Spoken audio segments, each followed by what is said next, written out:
Oh, saya diberikan jalan untuk menuju ke surga. Saya didorong, di-encourage untuk ketemu Tuhan. Dari mana mau ketemu Tuhan, saudara? Secara realita, kalau kita melihat, saudara punya 2 galon di kulkas susu. Setengah galon masih bagus, belum bau. Setengah galon lagi udah kadaluarsa, udah kuning, udah bacin, saudara. Itu gambarannya. Kita udah bacin, kita udah kuning. Saudara mau ambil 2 susu, saudara jadikan 1, kasih anak saudara. Itu hanya ilustrasi yang begitu simpel dan pendek, tidak melengkapi, tidak mewakili ini. Tapi hanya dengan melihat bahwa Allah itu adalah Allah yang kudus, saudara. Saya sendiri sebetulnya, di mana saya? Di mana saudara? Kalau saya ungkapkan nama-nama ini, saudara, saudara tidak usah jawab. Mungkin saudara jawab dalam hati. Siapa yang layak mendapatkan tempat untuk masuk surga? Yusika, Gogor, Iskandar, Andi, yang membuka firman di antara kita. Billy Graham, Chuck Smith, Stephen Tong, Mario Teguh, Bunda Teresa. Siapa saudara yang berhak, layak untuk masuk mendapatkan tempat di surga? Siapa? Sebetulnya tidak ada. Tidak ada yang layak untuk mendapatkan tempat untuk bisa masuk surga. Jikalau melihat itu Allah kudus, hukumnya kudus, perintahnya kudus, manusia tidak sanggup untuk memenuhi tuntutan yang kudus itu.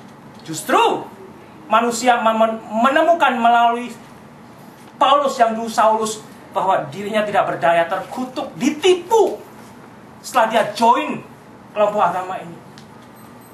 Aku jadi melakukan dosa, aku jadi ketemu dan mengenal dosa. Bahkan dosa itu terus merangsang. Jadi solusinya bagaimana dong, saudara? Bukannya Allah itu baik? Ya, Allah baik. Katanya Allah itu merciful. Saat ini kita dalam posisi tidak punya masa depan, saudara. Kita melihat Allah yang kudus, kita melihat diri kita manusia yang sudah bau, bacin, kadaluarsa. Tidak disatukan, tidak bisa disatukan dengan susu yang masih bagus untuk kita berikan kepada anak kita, saudara. Allah itu baik, Allah yang kudus, saudara. Tapi disitulah sebetulnya kita melihat bagaimana Allah itu mengasihi dunia. Yohanes 3 ayat 16, saudara. Allah itu mengasihi dunia sehingga dia memberikan satu solusi. Tidak ada manusia lain yang bisa memberikan jalan untuk siapapun di dunia ini masuk ke surga. Tidak ada. Mudah-mudahan saudara bisa melihat dari Allah yang kudus dan manusia yang rusak, saudara.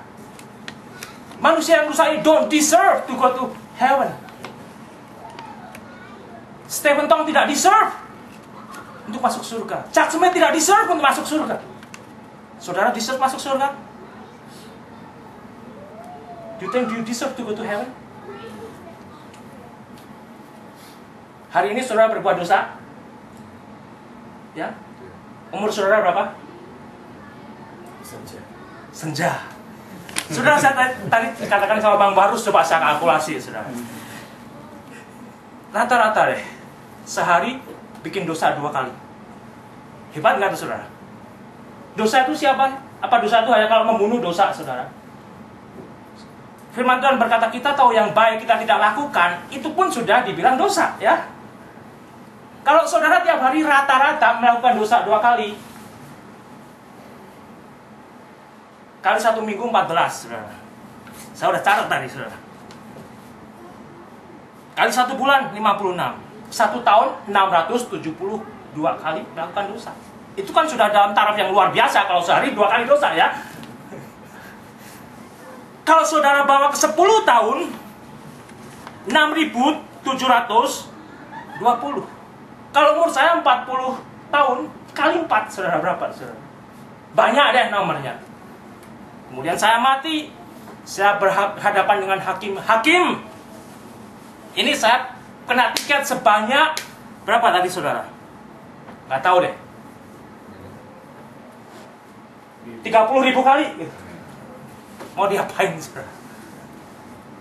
Seseorang untuk disebut kriminal harus melakukan kriminal berapa kali? 1, 10, 100 kali, saudara? Untuk disebut kriminal. Sekali sudah disebut kriminal, saudara. Hanya satu dosa sebetulnya sudah menyadarkan saya dan saudara, we don't deserve to go to heaven. Ya. We don't deserve to go to heaven. Jadi di sini saudara sebetulnya dengan melihat hukum Taurat itu, anugerah Allah melalui Yesus Kristus itu luar biasa. We don't deserve heaven. We don't deserve heaven. Anda mau join ke kelompok agama manapun, saudara, bahkan kelompok agama yang disebut Kristen pun, saudara tidak akan masuk surga jikalau saudara mati di luar keselamatan yang oleh Allah sendiri sediakan. Kira-kira cukup jelas nggak, saudara?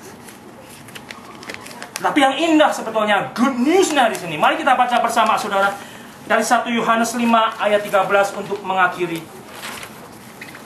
1 Yohanes 5 ayat 13. 1 Yohanes 5 ayat 13. Mari kita baca bersama. 1 Yohanes 5 ayat 13. 2, 3. Semuanya itu kutuliskan kepada kamu, supaya kamu yang percaya kepada nama Anak Allah tahu bahwa kamu memiliki hidup yang kekal. Saudara akan punya assurance. Saya akan punya assurance. Siapapun akan punya assurance. Karena tanpa assurance itu, saudara, we don't deserve to go to heaven. Nobody deserve. Karena kita sudah dibabarkan melalui hukum Taurat, melalui contoh Paulus yang dahulu Saulus. Dosa itu begitu berkuasa. Dosa itu begitu. Bagaimana dengan orang Kristen yang kelakuannya begitu? Saudara, itu topik lain. Itu topik lain. Hanya singkatnya Tuhan Yesus juga berkata, hai kamu kepada orang-orang munafik, aku tidak mengenal kamu. Saudara. Itu topiknya lain. Saudara. Topik saat ini saya dan saudara melihat bahwa melalui hukum Taurat itu sebetulnya kita adalah manusia yang berdosa. Kita adalah manusia yang we don't even deserve anything about heaven. Hanya anugerah yang oleh Allah sendiri disediakan. Allah turun menjadi manusia karena tidak ada manusia lain yang layak untuk mati menyelamatkan, menebus dosa manusia yang lain. Allah sendiri turun ke dalam dunia menjadi manusia untuk mati di kayu salib, membayar penalti dosa kita dan menyediakan tempat dengan assurance. Amin.